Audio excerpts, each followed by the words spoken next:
Hello दोस्तों। पिछले session में हमने कंडीशनल प्रोबेबिलिटी की बात की और वो बहुत ही इंपॉर्टेंट कॉन्सेप्ट था जो आपने देखा कि उसमें हमने बोला कि व्हाट इज़ द प्रोबेबिलिटी कि कोई इवेंट हैपन हो प्रोवाइडेड कि कोई इवेंट ऑलरेडी हो गया है ना। इसकी प्रोबेबिलिटी हमने निकालने की कोशिश की थी और हमने समझा था कि इस फॉर्मूले से हमें कंडीशनल प्रोबेबिलिटी मिल जाती है ना।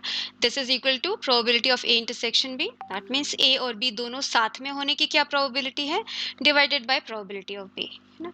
इसको हम दूसरा भी लिख सकते थे कि अगर मेरे को निकालना है what is the probability of event be provided event A has happened, तो भी हमें ऐसा फॉर्मूला मिलता है बी इंटरसेक्शन ए और ए इंटरसेक्शन बी सेम बातें होती हैं, आपको पता है। तो सेम फॉर्मूला से ये भी मिल गया। अब बताइए, अगर हम इंटरेस्टेड है, मल्टीप्लिकेशन थ्योरम ऑफ प्रोबेबिलिटी किसकी बात करता है कि अगर हम इंटरेस्टेड हैं probability of two events happening together, एक साथ होने की प्रोबेबिलिटी, तो हम बस सेम फॉर्मूला यूज करते हैं, क्रॉस मल्टीप्लाई कर देते हैं। तो क्या आता है मेरे पास, देखिए, probability of B into probability of A provided B has happened, है ना। सिंपल बात है। देखिए, उसमें से एक इवेंट की प्रोबेबिलिटी निकालो, फिर दूसरे इवेंट की निकालो, ये एज्यूम करते हुए कि पहला वाला हो चुका है। या फिर आप इस फॉर्मूले को यूज करके भी निकाल सकते हो। इसमें क्या आएगा अगर आप क्रॉस मल्टीप्लाई करोगे, probability of A into probability of be provided A has happened, दोनों यूज कर सकते हैं, डिपेंड करता है कि आपको क्या चाहिए।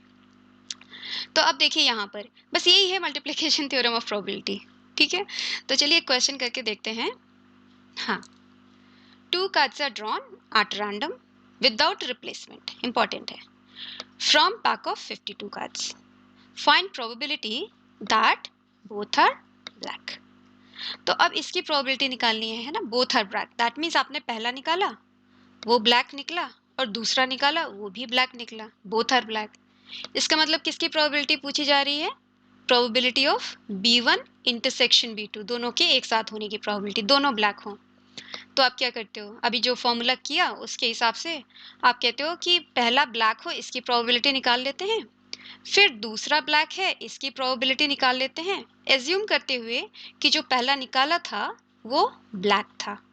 ठीक है, चलिए अब इनकी प्रोबेबिलिटी निकालिए कि आपने डेक में से एक कार्ड निकाला, क्या प्रोबेबिलिटी है कि वो ब्लैक होगा। ठीक है, इजी है कि भाई टोटल 26 कार्ड्स हैं आपके पास ब्लैक, टोटल 52 कार्ड्स हैं, तो प्रोबेबिलिटी आधी हो गई, 26/52 लिख लेते हैं यहाँ पे, है ना। अब बताइए दूसरी बात कि probability of B2 provided B1 has happened, B1 हो गया, दैट मीन्स आपने एक कार्ड निकाला वो ब्लैक था, मान लीजिए ये निकाल लिया आपने, निकल गया चला गया विदाउट रिप्लेसमेंट, है ना, यूज कर रहे हो आप, तो ये निकाल दिया कार्ड। अब कार्ड के ब्लैक, दूसरा कार्ड निकाला आपने, उसकी ब्लैक होने की क्या प्रोबेबिलिटी है, कितने कार्ड्स रह गए आपके पास, 25 ना, 25, और टोटल कितने कार्ड्स रह गए आपके पास, एक कार्ड निकाल दिया आपने, 51। ठीक है, तो ये आ गई आपकी प्रोबेबिलिटी कि दोनों कार्ड्स आपके ब्लैक हैं। अच्छा, आप इस तरीके से भी निकाल सकते थे, है ना, कि प्रोबेबिलिटी बोथ आर ब्लैक, है ना, इसको परम्यूटेशन कॉम्बिनेशन, खाली कॉम्बिनेशन से निकाल सकते हैं, बोथ आर ब्लैक आप ऐसे निकाल सकते थे कि 26 कार्ड्स हैं उसमें से 2 कार्ड्स आप 26 C2 तरीके से निकाल सकते हो अपॉन 52 कार्ड्स में से टोटल नंबर ऑफ वेज आप दो कार्ड निकालने के 52 C2 हैं। देखिए सेम सोल्यूशन आएगा आपके पास। ठीक है, अच्छा, अब अगर मैंने यहाँ पे विदाउट रिप्लेसमेंट चल रहा है, ये तभी आप यूज कर सकते हैं जब आपने रिप्लेस नहीं किया। ओके, अगर आप रिप्लेस कर देते तो ये भी क्या आ जाता है, ये भी आधा आ जाता है ना, दोनों की प्रोबेबिलिटी आधी आधी आ जाती है। विदाउट रिप्लेसमेंट इंपॉर्टेंट है। अगर मैंने क्वेश्चन को थोड़ा सा चेंज कर दिया, मैंने बोला कि पहला मुझे रेड चाहिए और दूसरा ब्लैक चाहिए, तो आप क्या करोगे, सिंपल है ना, सोचो कैसे करोगे। R1 इंटरसेक्शन B2 चाहिए आपको पहला, तो हम फिर से फॉर्मूला अगर लिखना चाहें, probability of R1 probability of B2 provided पहला रेड था। ओके, अब बताइए क्या आता है आपके पास कि पहला कार्ड रेड आने की क्या प्रोबेबिलिटी है, सेम, टोटल 26 रेड हैं, टोटल 52 कार्ड्स हैं, तो 26/52। ठीक है, अब दूसरा ब्लैक है, इसकी क्या प्रोबेबिलिटी है, प्रोवाइडेड पहला रेड था, तो आपने मान लीजिए ये रेड आ गया था, आपने इसको निकाल दिया, चला गया, नहीं रिप्लेस हम कर नहीं रहे हैं, ये निकल गया। अब दूसरा कार्ड ब्लैक आने की, ब्लैक तो अभी भी 26 है ना, तो 26, बट टोटल कार्ड्स कितने रह गए, एक निकल गया है ना, तो 51। तो ये आ गई आपकी प्रोबेबिलिटी कि पहला रेड है और दूसरा ब्लैक है। ठीक है? अब क्वेश्चन हमने अगर मान लीजिए ये पूछा कि एक रेड है, एक ब्लैक है, तो कोई फ़र्क नहीं पड़ता, एक रेड है, एक ब्लैक है, यहाँ पे पहला रेड, दूसरा ब्लैक था और एक और ऐड कर देते हैं हम लोग कि पहला ब्लैक है एंड दूसरा रेड है। सेम प्रोबेबिलिटी आएगी आपके पास, है ना? सेम प्रोबेबिलिटी आएगी, मतलब मल्टीप्लाई बाय 2 कर दोगे। तो अब चलिए और बात करते हैं कि जनरलाइज़्ड फैशन में, ओके? मान लीजिए 3 इवेंट हैं, ठीक है? तो हम क्या करें? 3 इवेंट तीनों के एक साथ होने की प्रोबेबिलिटी, सेम बात करेंगे, ठीक है? प्रोबेबिलिटी ऑफ ए कि पहला इवेंट होने की प्रोबेबिलिटी, फिर दूसरा इवेंट होने की प्रोबेबिलिटी प्रोवाइडेड पहला वाला हो गया है, फिर तीसरे इवेंट होने की प्रोबेबिलिटी प्रोवाइडेड पहला दोनों हो गया है, ठीक है? चेन रिएक्शन चलता जाएगा। अगर मैं आपको जनरलाइज कर दूं, मान लो चौथा भी होता तो आप कहते हो प्रोबेबिलिटी ऑफ डी प्रोवाइडेड पहला तीनों हो गया है। समझ में आया? तो ऐसा है, ठीक है? ये क्वेश्चन अब नेक्स्ट करके देखते हैं, इसको यूज करते हैं कि in a factory there are 50 units of electric bulbs, ठीक है? मन ऐसे बना लेते हैं कि भाई आपके पास फैक्ट्री में कितने बल्ब हैं टोटल? 50, ठीक है? 10 ऑफ विच आर डिफेक्टिव, ठीक है? यहाँ पे मान लो 10 बल्ब हैं, वो क्या है? डिफेक्टिव। फिर अच्छा 10 डिफेक्टिव है मतलब 40 नॉन डिफेक्टिव है, ओके? अब we pick 3 units at random, 3 bulb हमने पिक किया। What is the probability that none of them is defective? Question simple है ना, प्रोबेबिलिटी कि कोई भी डिफेक्टिव नहीं है ना, कि भाई टोटल 40 नॉन डिफेक्टिव हैं, उसमें से आपने 3 बल्ब चूज करना है और टोटल 50 बल्ब में से 3 बल्ब आप 50C3 तरीके से चूज कर सकते हो। ये आ गई आपकी प्रोबेबिलिटी। बट अभी यूज करते हैं ना जो हमने किया कि आपको चाहिए कि पहला बल्ब नॉन डिफेक्टिव हो, दूसरा बल्ब भी नॉन डिफेक्टिव हो, तीसरा बल्ब भी नॉन डिफेक्टिव हो, है ना? तो बेसिकली आपको सब साथ में चाहिए, है ना? ये प्रोबेबिलिटी चाहिए। फॉर्मूला लिखना चाहें तो लिख के आराम से देखते हैं कि पहला नॉन डिफेक्टिव होने की प्रोबेबिलिटी इनटू दूसरा नॉन डिफेक्टिव होने की प्रोबेबिलिटी प्रोवाइडेड पहला नॉन डिफेक्टिव था, फिर तीसरा नॉन डिफेक्टिव होने की प्रोबेबिलिटी प्रोवाइडेड पहला दोनों नॉन डिफेक्टिव था, ठीक है? चलिए अब भर देते हैं वैल्यूज। पहला नॉन डिफेक्टिव होने की प्रोबेबिलिटी, भाई 40 नॉन डिफेक्टिव हैं, टोटल 50 बल्ब हैं, तो नॉन डिफेक्टिव होगा इसकी प्रोबेबिलिटी 40/50, ठीक है? अब पहला निकल गया है ना, अब कितने बचे नॉन डिफेक्टिव? 39। बल्ब कितने बचे? 49, ठीक है? तो दूसरा नॉन डिफेक्टिव होगा 39/49, ठीक है? अब दूसरा भी निकल गया, ठीक है? दूसरा भी निकल गया मतलब कितने बचे आपके पास? 38 बल्ब्स, और टोटल कितने बल्ब्स हैं आपके पास? 48, तो इसकी वैल्यू निकालिए, ओके? तीसरा भी नॉन डिफेक्टिव हो तो 38/48, ये आ गई आपकी प्रोबेबिलिटी। यहाँ से भी देखिएगा सेम ही वैल्यू आएगी आपके पास, ठीक है? अब चलते हैं, बात करते हैं इंडिपेंडेंट इवेंट्स की। बहुत ही अच्छी कॉन्सेप्ट है और आप देखिएगा बड़ा ही क्वेश्चन इजी बना देता अगर आपको पता चल गया इवेंट इंडिपेंडेंट है। तो ये बताइए, कंडीशनल प्रोबेबिलिटी जब बात की थी तो हमने कहा था कि probability of A provided B has happened, ठीक है? अगर बी ए को मेरा इफेक्ट ही नहीं करता, ठीक है? बी का होना नहीं होना ए को बॉदर ही नहीं कर रहा, तो आपको नहीं लगता कि ये प्रोबेबिलिटी ऑफ ए के ही बराबर होगी, है ना? बी बी हो नहीं हो फर्क ही नहीं पड़ रहा है ए को, ठीक है? तो ये this is equal to probability of A कि when A and B are independent. For instance हमने बोला कि हमने 2 कॉइन टॉस किया, ठीक है? 2 बार कॉइन टॉस किया या 2 कॉइन टॉस किया, जो भी है, 2 कॉइन टॉस किया। हमने बोला कि पहले कॉइन में हेड आया, ठीक है? क्या प्रोबेबिलिटी है कि दूसरे कॉइन में टेल आएगा? फर्क नहीं पड़ रहा ना कि पहले कॉइन में हेड आया नहीं आया, कैसे बॉदर करता है कि मेरे दूसरे कॉइन में टेल आएगा, ठीक है?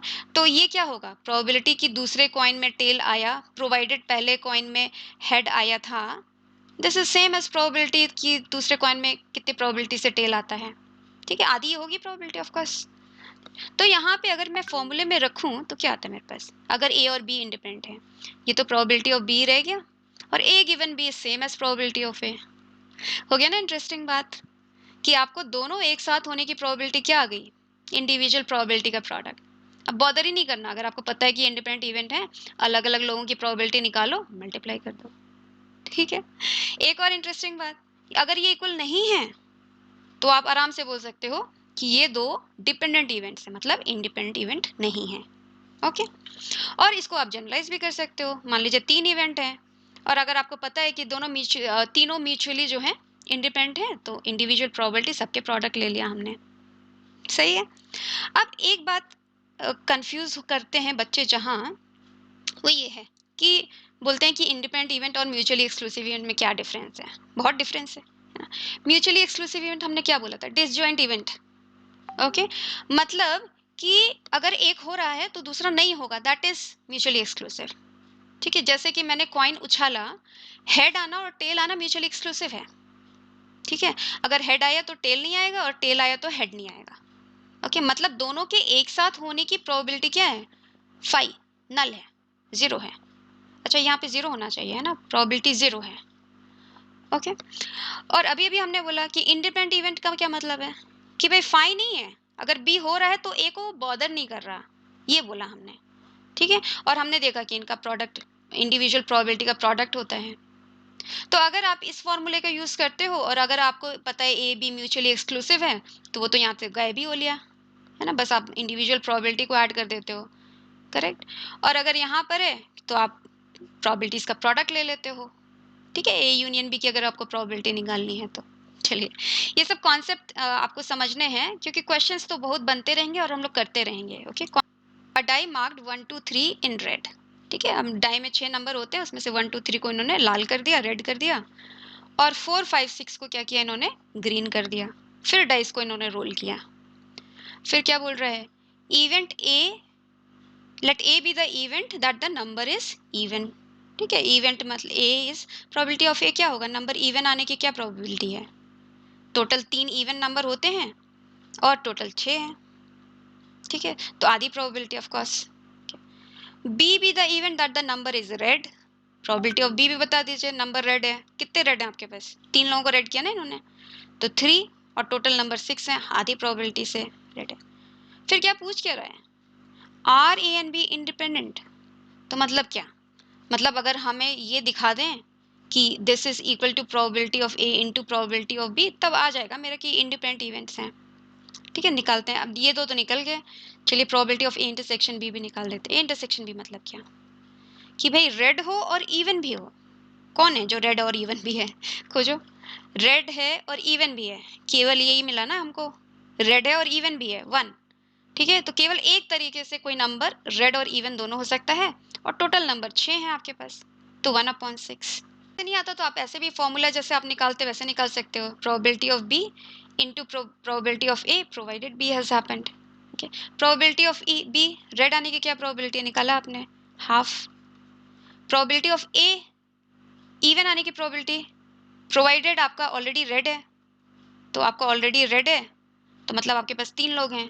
फिर इवन आने की प्रोबेबिलिटी, केवल एक इवन है तो 1/3, तो 1/3 यहाँ से भी आपके पास आएगा 1/6। ओके, हालांकि मुश्किल नहीं था देखना कि यहाँ पे 1/6 आएगा। तो आप क्या देखते हो, ये आएगा आपके पास 1/6, ये है हाफ, ये है हाफ, तो ये तो इक्वल नहीं है। That means what? A and B are not independent. Okay, they are dependent events, है ना। चलिए, अब आप क्वेश्चन करते रहिए, हम लोग अब नए कॉन्सेप्ट पे चलते हैं। टोटल प्रोबेबिलिटी लॉ बहुत ही सुंदर लॉ है। चलिए देखते हैं नेक्स्ट सेशन में।